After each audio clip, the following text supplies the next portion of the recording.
ദൈവത്തിൻ്റെ അതിപരിശുദ്ധ നാമം മഹത്വപ്പെടുമാറാകട്ടെ. നമ്മളിന്ന് വായിക്കുന്നത് വിശുദ്ധ ലൂക്കോസിൻ്റെ സുവിശേഷം 1-ാം അധ്യായം 80-ാമത്തെ വാക്യം. പൈതൽ വളർന്ന് ആത്മാവിൽ ബലപ്പെട്ടു. അവൻ ഇസ്രായേലിനെ തന്നെത്താൻ കാണിക്കും നാൾ വരെ മരുഭൂമിയിലായിരുന്നു. പരിശുദ്ധ തൃത്വ ഏകദൈവത്തിന് സ്തുതി. ആത്മാവിൽ, പരിശുദ്ധാത്മാവിൽ ശക്തി പ്രാപിക്കുന്ന യോഹന്നാനെക്കുറിച്ച് എഴുതിയിട്ടുള്ള ഒരു വാക്യം. അവൻ ഇസ്രായേൽ ജനതയ്ക്ക് തന്നെ കാണിക്കുന്ന നാൾ വരെ വിജനപ്രദേശത്ത് താമസിക്കുന്നു എന്ന് നമ്മൾ വായിക്കുന്നു. അതെ, ഒരു സ്വന്തം താല്പര്യങ്ങളൊന്നുമില്ലാത്ത, വൃഥാഭിമാനമോ പൊങ്ങച്ചമോ ഇല്ലാത്ത, ആത്മപ്രശംസയില്ലാത്ത ഒരു താപസ ശ്രേഷ്ഠൻ.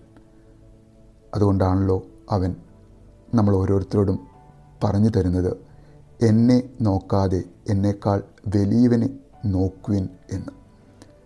തന്നെ അയച്ചവന് വേണ്ടി വളരെ ആത്മാർത്ഥതയോടും വളരെ വിശ്വസ്തയോടും കൂടി അവൻ്റെ വഴിയൊരുക്കുവാൻ, അവൻ്റെ പാത നിരപ്പാക്കുവാൻ, അവൻ്റെ ജീവിതാവസാനം വരെ പരിശ്രമിച്ച് മരണം വരിക്കുന്നവൻ.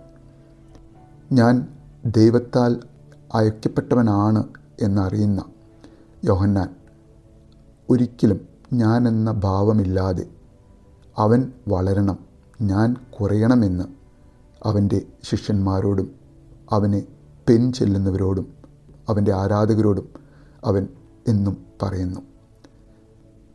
പ്രവാചകന്മാർക്ക് പ്രവചനവരം കൊടുത്ത അവരുടെ കർത്താവായ ഈ ലോകത്തിലേക്ക് എഴുന്നള്ളുവാൻ പോകുന്ന വചനം, ആദിയിൽ സൃഷ്ടാവാം ദൈവത്തിൻ്റെ കൂടെയുണ്ടായിരുന്ന വിശുദ്ധ തൃത്വത്തിലെ ആളത്വമായ പുത്രൻ തമ്പുരാൻ, ആ പുത്രൻ തമ്പുരാൻ്റെ, നസ്രായൻ്റെ ഈ ലോകത്തിലേക്കുള്ള എഴുന്നള്ളത്തിന് മുൻപ് ദൈവം ലോകത്തിലേക്ക് അയച്ച അവസാനത്തെ പ്രവാചകൻ, മാലാഖി പ്രവാചകന് ശേഷം 400 വർഷങ്ങൾക്കിപ്പുറം ദൈവം ഈ ലോകത്തിലേക്ക് അയക്കുന്ന പ്രവാചകൻ.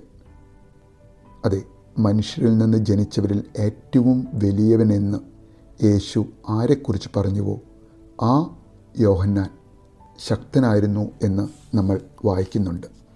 അതുകൊണ്ടാണല്ലോ ഒരുപക്ഷെ വളരെ ധൈര്യപൂർവം അവൻ ഇസ്രായേൽ ജനതയെ സർപ്പസന്തതികളെ എന്ന് അഭിസംബോധന ചെയ്യുവാൻ ധൈര്യപ്പെടുന്നത്. ഇന്ന് നമ്മുടെ പ്രവൃത്തികൾ, നമ്മുടെ വാക്കുകൾ, നമ്മുടെ ഹൃദയം ഇതെല്ലാം കണ്ട് ഇന്ന് എന്നെ, നമ്മളിൽ ഓരോരുത്തരെയും സർപ്പസന്തതികളെ എന്ന് അഭിസംബോധന ചെയ്യുവാൻ എൻ്റെ ജീവിതം കൊണ്ട് ഞാൻ ഇടം നൽകുന്നുണ്ടോ എന്ന് നമ്മൾ ഓരോരുത്തരും സ്വയം വിലയിരുത്തേണ്ടിയിരിക്കുന്നു.